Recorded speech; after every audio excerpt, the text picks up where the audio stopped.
मुख्यमंत्री भुजनलाल शर्मा का आज का प्रस्तावित कार्यक्रम सुबह 10 बजे से 11:30 बजे तक जनसुनवाई करेंगे। मुख्यमंत्री आवास पर जनसुनवाई करेंगे मुख्यमंत्री भुजनलाल शर्मा। उसके बाद दोपहर 12:30 बजे मुख्यमंत्री कार्यालय कॉन्फ्रेंस हॉल में प्रेस ब्रीफिंग करेंगे।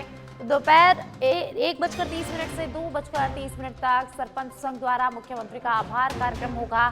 दुर्गापुरा ऑडिटोरियम में ये कार्यक्रम होगा, जहां मुख्यमंत्री भुजनलाल शर्मा पहुंचेंगे और मुख्यमंत्री भुजनलाल शर्मा का आभार जताया जाएगा। मुख्यमंत्री भुजनलाल शर्मा का आज का प्रस्तावित कार्यक्रम सुबह 10 बजे से 11:30 बजे तक जनसुनवाई करेंगे मुख्यमंत्री भुजनलाल शर्मा। मुख्यमंत्री आवास पर जनसुनवाई करेंगे। तो देखिए, मुख्यमंत्री भुजनलाल शर्मा थोड़ी देर में जनसुनवाई करेंगे, लोगों से बातचीत करेंगे, उनकी समस्याओं को सुनेंगे। उसके बाद भी मुख्यमंत्री भुजनलाल शर्मा के कई कार्यक्रम रहने वाले हैं। 12:30 बजे प्रेस ब्रीफिंग करेंगे। उसके बाद मुख्यमंत्री भुजनलाल शर्मा का आभार होगा और जगतपुरा ऑडिटोरियम में एक कार्यक्रम होगा, जहां मुख्यमंत्री भुजनलाल शर्मा पहुंचेंगे।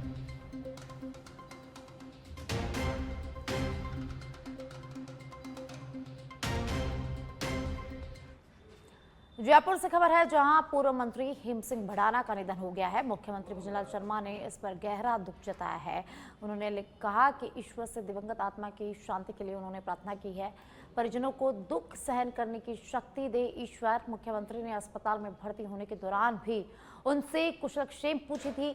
डॉक्टरों को बेहतर से बेहतर इलाज करने के दिशा निर्देश यहाँ पर दिए थे। तो मुख्यमंत्री भुजनलाल शर्मा ने दुख जताया है। आपको बता दें कि पूर्व मंत्री हेम सिंह भड़ाना का आज निधन हो गया है। आपको ये भी बता दें कि पिछले कुछ समय से वो कैंसर से जूझ रहे थे और आज उन्होंने अपनी अंतिम सांस ली है। तो चेन्नई में उनका इलाज जारी था और कुछ समय से वे अपने गांव में ही थे और आज सुबह करीब 7 बजे उनका निधन हो गया है। मुख्यमंत्री भुजनलाल शर्मा ने उनके निधन पर दुख जताया है। तो सोशल मीडिया अकाउंट एक्स पर पोस्ट कर मुख्यमंत्री भुजनलाल शर्मा ने दुख जताया है और पीड़ित परिवार को दुख सहन करने की शक्ति देने की प्रार्थना की है। ईश्वर से दिवंगत आत्मा की शांति के लिए मुख्यमंत्री भुजनलाल शर्मा ने यहां पर प्रार्थना की है।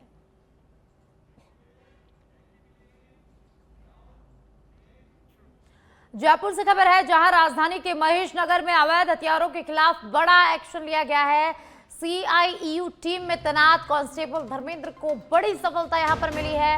हथियार तस्कर निशांत उमेश पनहाले को गिरफ्तार किया गया है और उसके कब्जे से 5 पिस्टल, 3 खाली मैगजीन और 29 कारतूस बरामद किया गया है।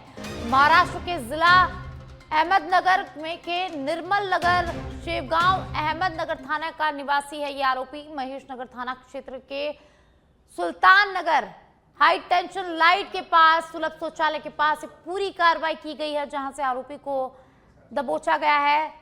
जयपुर शहर में हथियार सप्लाई के संबंध में विस्तृत पूछताछ चल रही है। जयपुर पुलिस कमिश्नर सचिन मित्तल के निर्देश पर संपूर्ण कार्रवाई हुई है। तो जयपुर से एक खबर है, जहां पुलिस को बड़ी सफलता मिली है।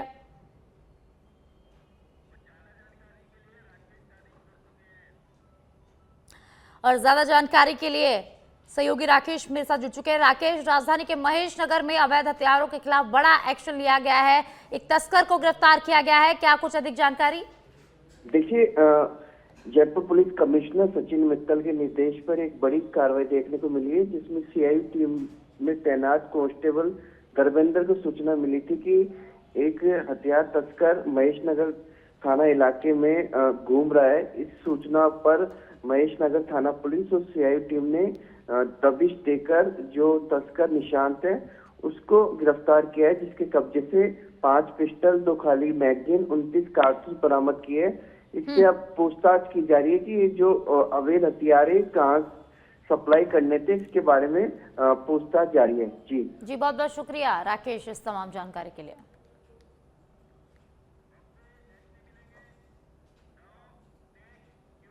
बजट सत्र का चौथा दिन सुबह कार्रवाई सदन की शुरू होगी। कल रविवार को वित्त मंत्री निर्मला सीतारमण ने बजट पेश किया था। बजट पर कांग्रेस सहित विपक्षी दल ने सवाल भी उठाया। विपक्ष के नेता 2026 आम बजट को गरीब विरोधी बता रहे हैं। आज विपक्ष के सांसद यहां पर बजट के विरोध में हंगामा आज सदन में कर सकते हैं। तो देखिए, आज बजट सत्र का चौथा दिन है। सुबह 11 बजे सदन की कार्यवाही शुरू होगी। और आपको ये भी बता दें कि कल रविवार को वित्त मंत्री निर्मला सीतारमण ने बजट पेश किया था और आज विपक्ष के सांसद बजट के विरोध में सदन में हंगामा कर सकते हैं। तो बजट सत्र का आज चौथा दिन है। सुबह 11 बजे सदन की कार्यवाही शुरू होगी। और आपको बता दें कि वित्त मंत्री निर्मला सीतारमण ने कल सदन में बजट पेश किया था और उसके विपक्ष आज सदन में हंगामा कर सकता है।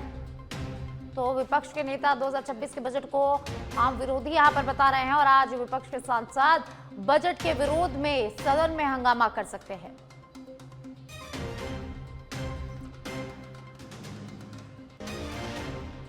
तो आज बजट सत्र का चौथा दिन है। सुबह 11 बजे सदन की कार्यवाही जो है वो शुरू होगी। तो आज दोनों सदनों में राष्ट्रपति द्रौपदी मुर्मू के अभिभाषण पर चर्चा होगी। तो आज विपक्ष बजट को लेकर सदन में हंगामा कर सकता है। आपको बता दें कि कल वित्त मंत्री निर्मला सीतारमण ने बजट पेश किया था और जो विपक्ष है इस बजट को आम जनता के विरोधी बता रहा है और आज बजट को लेकर सदन में हंगामा हो सकता है। आज संसद में हंगामे के आसार। वित्त मंत्री निर्मला सीतारमण ने कल लोकसभा में बजट पेश किया था। बजट पक्ष और विपक्ष के बीच तीखी बयानबाजी लगातार जारी है। विपक्ष ने बजट को निराशाजनक और जनहित से दूर बताते हुए सरकार पर जोरदार हमले किए। प्रधानमंत्री नरेंद्र मोदी और पूरी सरकार ने इसे आम आदमी के हित में और विकास को गति देने वाला बजट बताया है। राजनीतिक खींचतान आज भी जारी रहने की संभावना यहां पर जारी है। तो आज सदन की कार्यवाही सुबह 11 बजे शुरू होगी और बजट के विरोध में आज इसमें हंगामा हो सकता है। आपको बता दें कि कल वित्त मंत्री निर्मला सीतारमण ने बजट पेश किया था और पक्ष और विपक्ष के बीच बजट को लेकर खींचतान लगातार जारी है। दोनों के बीच बयानबाजी का दौर जारी है और आज बजट को लेकर ही विपक्ष सदन में जो है वो हंगामा कर सकता है। बजट पक्ष और विपक्ष के बीच तीखी बयानबाजी जारी है। वहीं विपक्ष ने बजट को निराशाजनक और जनहित से दूर बताते हुए सरकार पर जोरदार हमला किया है। वहीं प्रधानमंत्री नरेंद्र मोदी और पूरी सरकार ने इसे आम आदमी के हित में और विकास को गति देने वाला बजट बताया है। प्रदेश में पश्चिमी विक्षोभ का असर लगातार जारी है। आज कई जिलों में बारिश की संभावना जताई गई है और वहीं जयपुर सहित 19 जिलों में बारिश के आसार हैं। झुंझुनू, सीकर, जयपुर, अलवर, दौसा, भरतपुर, धौलपुर, करौली, सवाई माधोपुर, अजमेर, टोंक, भीलवाड़ा, बूंदी, कोटा, बारा, झालावाड़, चित्तौड़गढ़, प्रतापगढ़ और बांसवाड़ा जिले के लिए अलर्ट जारी किया है। तो कल से कई क्षेत्रों में कोहरा बढ़ने की संभावना भी जताई गई है। तो राजस्थान में पश्चिमी विक्षोभ का असर लगातार जारी है और जयपुर सहित 19 जिलों में बारिश का अलर्ट जारी किया गया है।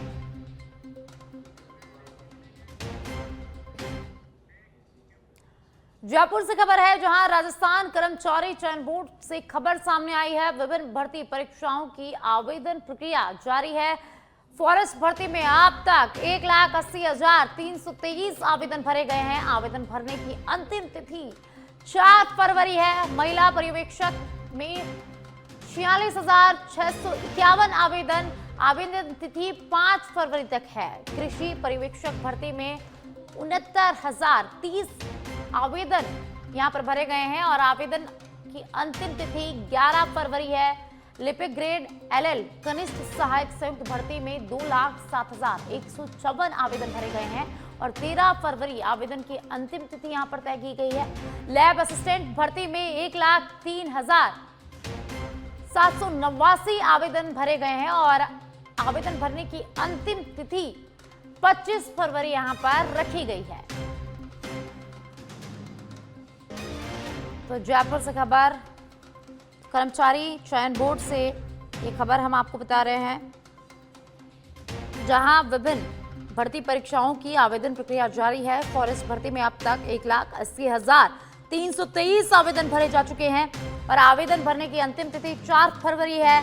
महिला पर्यवेक्षक में 46,651 आवेदन भरे जा चुके हैं और इसकी अंतिम तिथि 5 फरवरी तक है।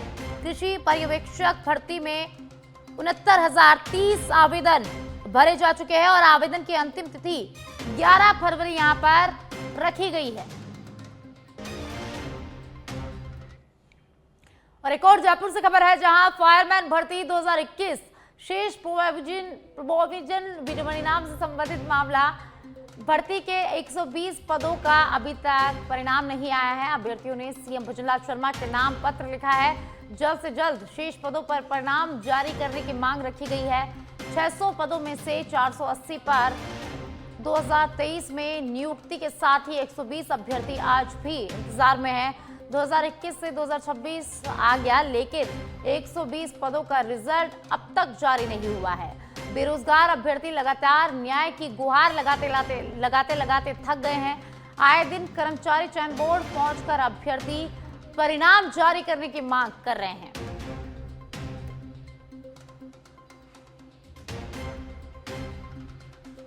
तो जयपुर से खबर है, जहां फायरमैन भर्ती 2021 के शेष प्रोविजनल परिणाम से संबंधित मामला पूरा ये है, जहां भर्ती के 120 पदों का अभी तक परिणाम नहीं आ पाया है। अभ्यर्थियों ने मुख्यमंत्री भजनलाल शर्मा के नाम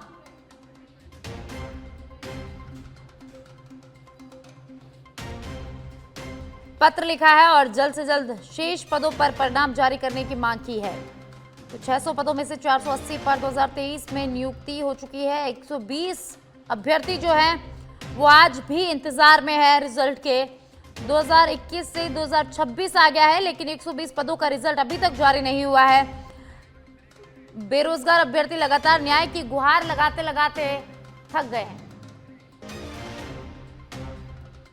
अलवर से खबर है, जहां कठुमर में पंचायत समिति की निलंबित प्रधान संगम चौधरी को लेकर विवाद थमने का नाम नहीं ले रहा है।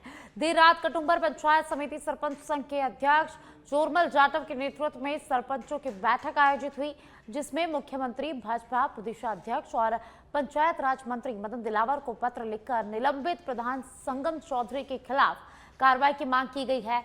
बैठक में सरपंच संघ ने कांग्रेसियों के साथ मिलकर भाजपा सरकार के खिलाफ किए जा रहे धरना प्रदर्शनों की कड़ी निंदा की और कठुमर विधायक रमेश खींची पर लगाए जा रहे आरोपों को सिरे से खारिज करते हुए उन्हें बेवजह बताया है। सरपंचों ने बताया कि संगम चौधरी को अरुवा ग्राम पंचायत में सरपंच रहते हुए गलत तरीके से पट्टे जारी करने की जांच के बाद निलंबित किया गया था, जिन पर धारा 138 के तहत कार्रवाई भी हुई है। संघ ने यह भी आरोप लगाया कि भाजपा के प्रधान होते हुए संगम चौधरी ने विधानसभा और लोकसभा चुनाव में कांग्रेस प्रत्याशियों का समर्थन भी किया, जिससे पार्टी को नुकसान हुआ है। सरपंच संघ ने बहाली का हवाला देकर कार्यभार ग्रहण करने को लेकर किए जा रहे धरना प्रदर्शन और विधायक पर लगाए जा रहे भेदभाव और दुश्मनी के आरोपों को निराधार यहां पर बताया है। प्रधान साहिबा संगम चौधरी धारा 138 की कार्रवाई के तहत दोषी हैं। अब किसी प्रकार से जब उनको कार्यभार नहीं दिया जा रहा है तो वो अपने लिए जो धरना प्रदर्शन कर रहे हैं राजस्थान सरकार के लोग, वो उनका स्वयं वो तो विधानसभा चुनाव में और लोकसभा चुनाव में पार्टी के विरोध में उन्होंने प्रचार प्रसार किए हैं पूरे परिवार ने।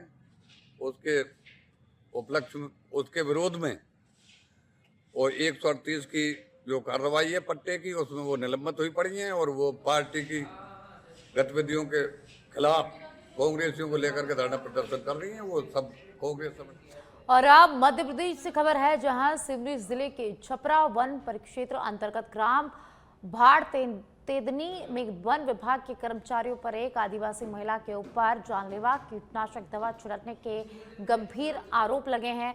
जानकारी के अनुसार पीड़ित महिला सुखपति बाई ध्रुवे पर वन रक्षकों द्वारा सफाया नामक जहरीली दवा का सीधे छिड़काव किया गया। इस घटना को अमानवीय बताते हुए गोंडवाना गणतंत्र पार्टी ने इसे सीधे तौर पर हत्या के प्रयास की संज्ञा दी है। मामले को लेकर पार्टी कार्यकर्ताओं ने छपरा वन परिक्षेत्र का घेराव किया और राज्यपाल और मुख्यमंत्री के नाम ज्ञापन भी सौंपा गया है। ज्ञापन में दोषी वन रक्षकों पर धारा 307 के तहत हत्या के प्रयास और SC/ST एक्ट के अंतर्गत तत्काल मामला दर्ज करने, आरोपियों को सरकारी सेवा से बर्खास्त करने और पीड़ित महिला को 25 लाख रुपए की क्षतिपूर्ति और उच्च स्तरीय इलाज उपलब्ध कराने की यहाँ पर मांग की गई है। और साथ ही चेतावनी भी दी गई है कि यदि दोषियों पर शीघ्र कार्रवाई नहीं हुई तो पूरे जिले में चक्का जाम और उग्र आंदोलन यहाँ पर किया जाएगा, जिसकी जिम्मेदारी शासन प्रशासन की होगी।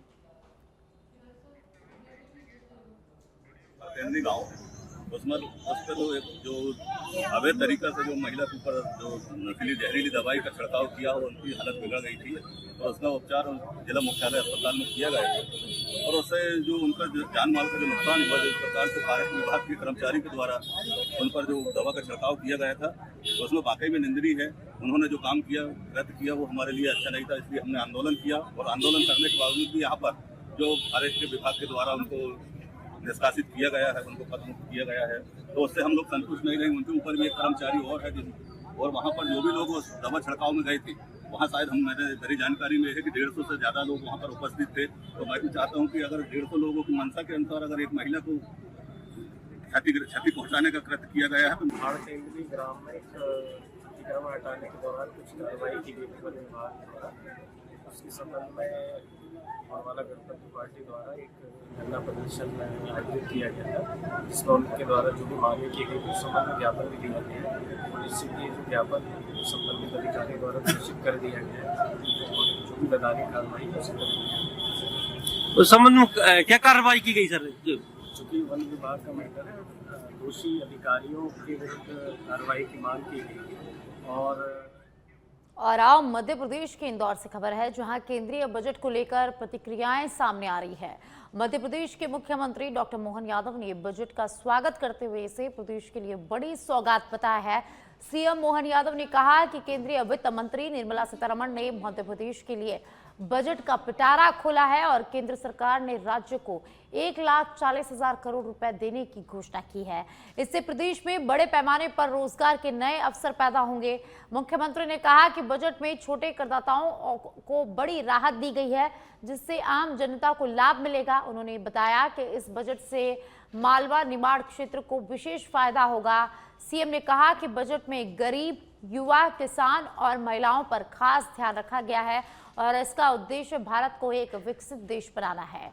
बजट में आर्थिक विकास को प्राथमिकता दी गई है और भारत को ग्लोबल मैन्युफैक्चरिंग हब बनाने के लिए ठोस प्रावधान भी किए गए हैं।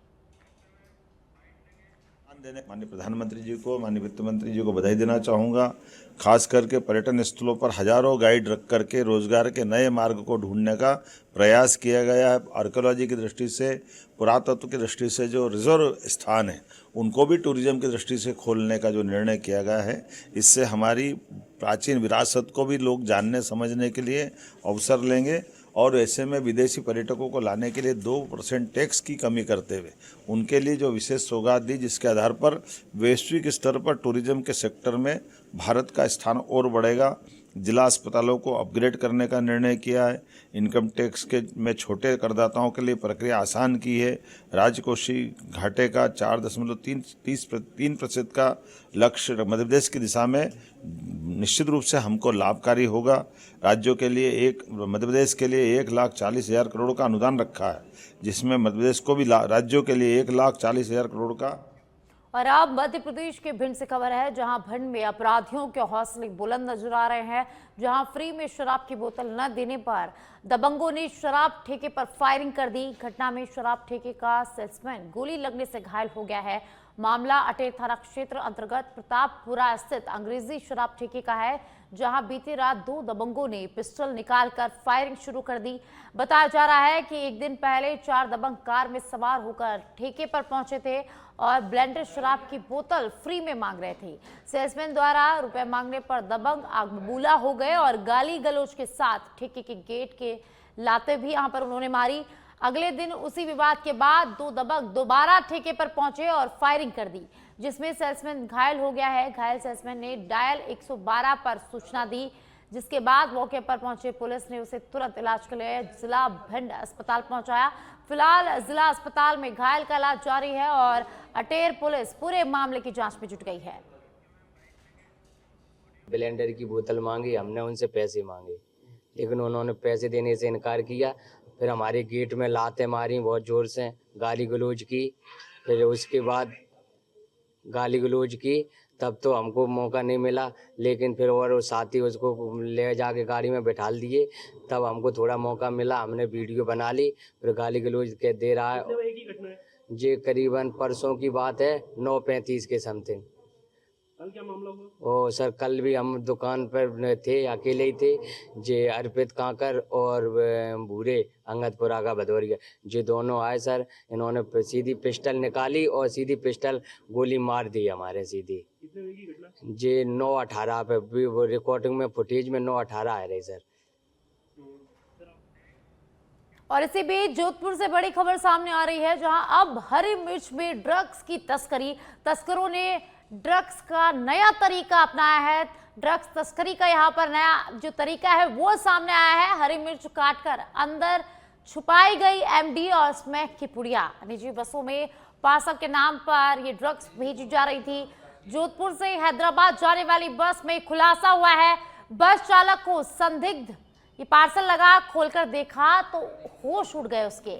हरी मिर्च के अंदर सिल्वर फॉइल में ड्रग्स की पुड़िया मिली। पुलिस को सूचना मिलते ही पार्सल लेकर अज्ञात व्यक्ति फरार हो गया। मामले की जांच में जुटी पुलिस तस्करी के नए तरीके से सुरक्षा एजेंसियां अब सतर्क मोड पर है। तो जोधपुर से ये बड़ी खबर है, जहां अवैध पदार्थों की तस्करी का नया तरीका सामने आया है। और ज्यादा जानकारी के लिए ब्यूरो चीफ प्रदीप जोशी जुड़ चुके हैं। प्रदीप, जोधपुर में ड्रग्स तस्करी का एक नया मामला सामने आया। अनोखे तरीके से तस्करी की जा रही थी। मिर्ची के अंदर कट लगाकर ड्रग्स की पुड़िया उसमें रखी जा रही थी। क्या कुछ जानकारी प्रदीप?